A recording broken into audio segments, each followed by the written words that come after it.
tentu saja sebagai anggota Komisi 9 DPR RI, saya secara pribadi harus melakukan fungsi pengawasan dan menanyakan pada pemerintah seperti apa roadmap pelaksanaan testing ini. Ya. Kenapa? Karena kalau kita bicara tentang testing atau rapid antigen yang akan digunakan sebagai alat testing ini, berarti kita harus memastikan semua puskesmas dan klinik atau pasienkes ini bisa melakukan testing dengan rapid antigen. Itu pertama. Kemudian yang kedua, bagaimana kita melakukan penguatan terhadap nakes di puskesmas. Nah, karena kalau kita bicara tentang penemuan kasus yang disebutkan oleh Pak Diki, berarti kita harus mengaktifasi puskesmas sebagai ujung tombak atau gatekeeper. Ya.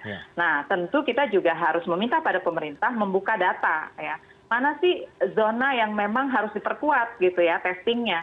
Dan kemudian didorong untuk juga melakukan PCR ketika ternyata hasil dari rapid antigen ini harus dikonfirmasi dengan PCR.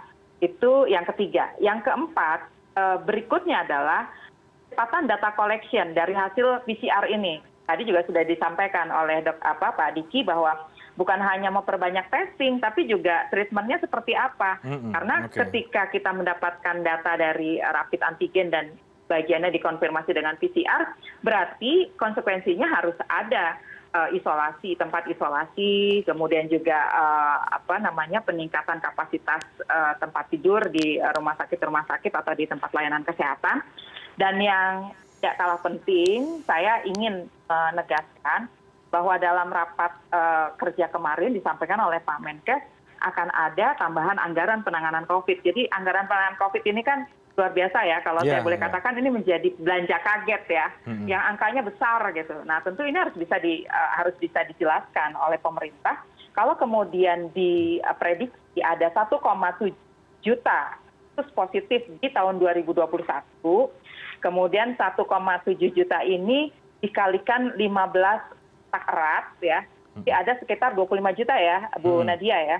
Nah itu anggarannya besar sekali untuk melakukan testing. Jadi kalau nggak salah ada 12 triliun sekian lah ya, termasuk juga tracingnya. Nah menurut saya ini harus menjadi perhatian ya pemerintah secara sungguh-sungguh bahwa anggaran itu adalah anggaran yang mandatori diberikan oleh rakyat untuk dikelola oleh pemerintah dengan sebaik-baiknya. Jadi jangan ada moral hazard ya, kalau awal-awal oke lah kita masih gagap dengan kelangkaan masker, beragamnya harga APD dan sebagainya. Nah jangan sampai nanti antigen ini, mohon maaf ya, ada penumpang gelap Bu Nadia, kan begitu ya, dari pengadaan antigen dan sebagainya. Ini yang menurut saya harus dikawal ya dalam fungsi pengawasan sebagai anggota DPR RI. Tentu kita akan menyoroti ini ya, karena praktek-praktek yang sudah terjadi itu tentu menciderai masyarakat dan mengurangi trust masyarakat ya terhadap keputusan atau kebijakan yang diambil oleh pemerintah dalam penanganan pandemi ini. Itu mungkin tambahannya Bung Reinhardt. Jadi jangan sampai udah ada belanja kaget, anggarannya besar, tapi kita masih punya masalah-masalah ke depan, terus mungkin ada puskesmas yang tidak bisa melakukan rapid test, dan apalagi ada penumpang gelap, begitu ya Bu Neti? Betul. Kita harus jaga itu Bung Reinhardt ya. Cukuplah praktek-praktek yang lalu, tapi ke depan karena anggaran ini besar. Ini anggaran belanja Kemenkes ini besar ya Bu Nadia. Jadi menurut saya ya harus dijelaskan dan harus diimplementasikan dengan sebaik-baiknya. Kita tidak meminta pemerintah mencari keuntungan dari anggaran belanja negara.